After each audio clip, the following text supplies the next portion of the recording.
Hi, and welcome to this assignment, which is actually a review over working with tabs and also getting familiar with some of the other command key combinations that we use a lot when we are typing and using a MacBook or an Apple product. So right now we're going to go ahead and get started. We're going to look at our instructions and then start a new Word document. And of course, the first thing we're going to do is hit Shift Command S and make sure it is named W5.R3. This is a review, so it does have a little bit of different name to it. W5.R3 Commands dash your last name and first initial. Once you have saved that with that new name, then you'll come up here to the top of your document, double click, and enter in your 4 lines of information: name, period number, the date, and then you can type file name and it will pop up with what you have just named it. So feel free to pause this recording and catch up with that until your document gets to that point.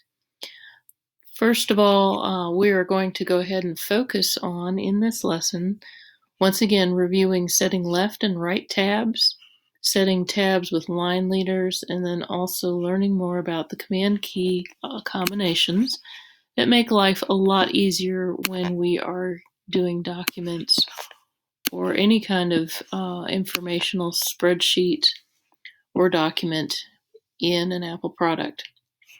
So once again, I'm going to go ahead and start here in the body of this document. Let me see here. Let's go in there and give myself some room.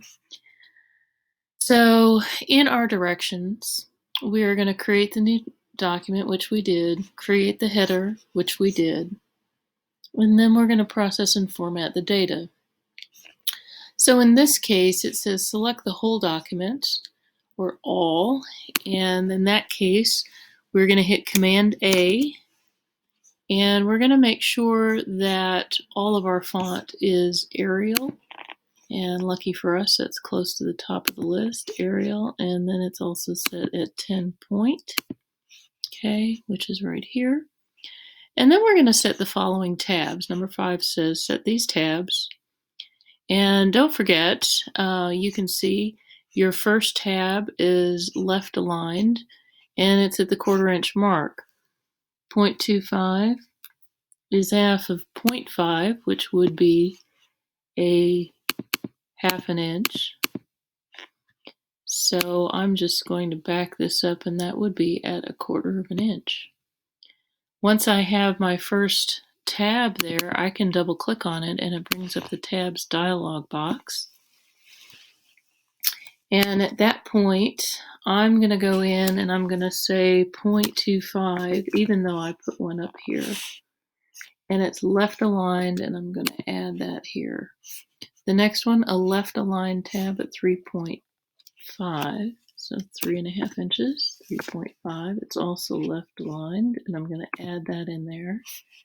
And this last one is a right aligned tab at 6 inches, so I'm going to say 6, right aligned, and add it in there. And then we're going to say OK.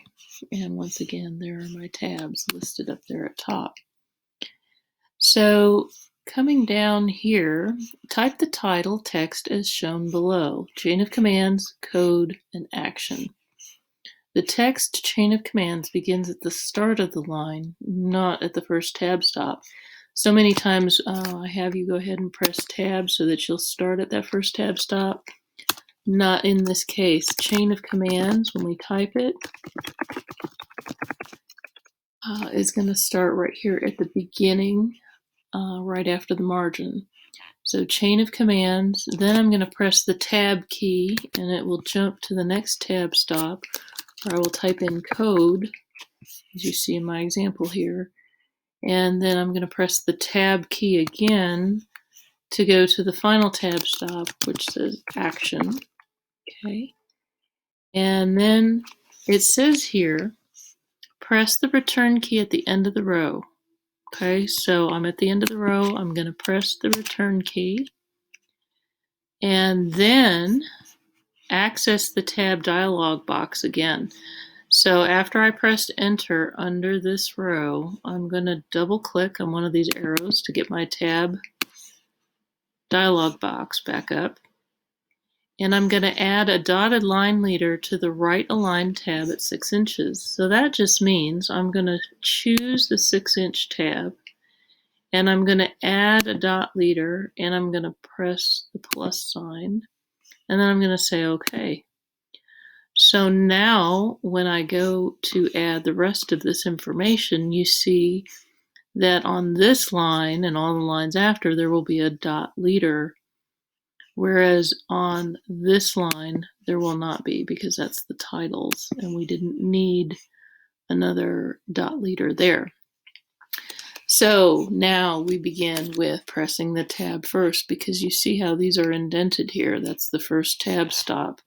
So I'm going to press tab, and I'm going to type in the data, selects everything. I press my tab button to go jump to that next tab stop. Command, space, the plus sign, space, A. Then I can press the tab key again. And what happened here? Why did that not stick?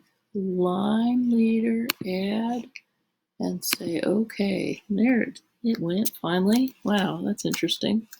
Okay, so in all caps now I'm going to type ALL, just like what's in the description here. Then I press enter, I press tab to get to the first tab stop, and then I'm ready to type again. Bolds the selected text. How do you do that? Tab, oops, Command plus B is Command bold. Okay, I press tab and I type in bold. And so I continue on. Tab, copies the selected text. Command C. All right, press enter and tab again. And you will continue with this until you have added all the data in. And yes, it is typing. You get to do some typing today. And I'm just looking to see here. It doesn't look like that tab stop had the dot leaders. So you see I go in and I can fix that, and now they all appear. All right, so, and then there's no space here, so I'm going to come over here and take that space out. And as your directions say, type in the rest of the data, remembering to press the tab key at the beginning of each row so that the command description begins at the 1/4 inch tab stop. Note, the text below the title row should not be bolded. So at this point, nothing should be bolded at all. But look at number 9. Change the format of the column's titles, the column titles. So I'm just going to select that one row that has the title of these columns. And I'm going to change it to 14 point and bold and underlined. Okay?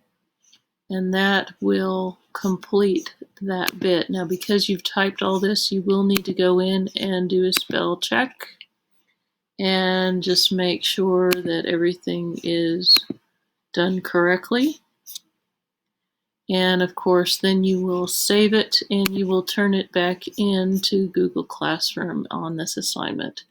Thank you so much for listening, and I will see you in class.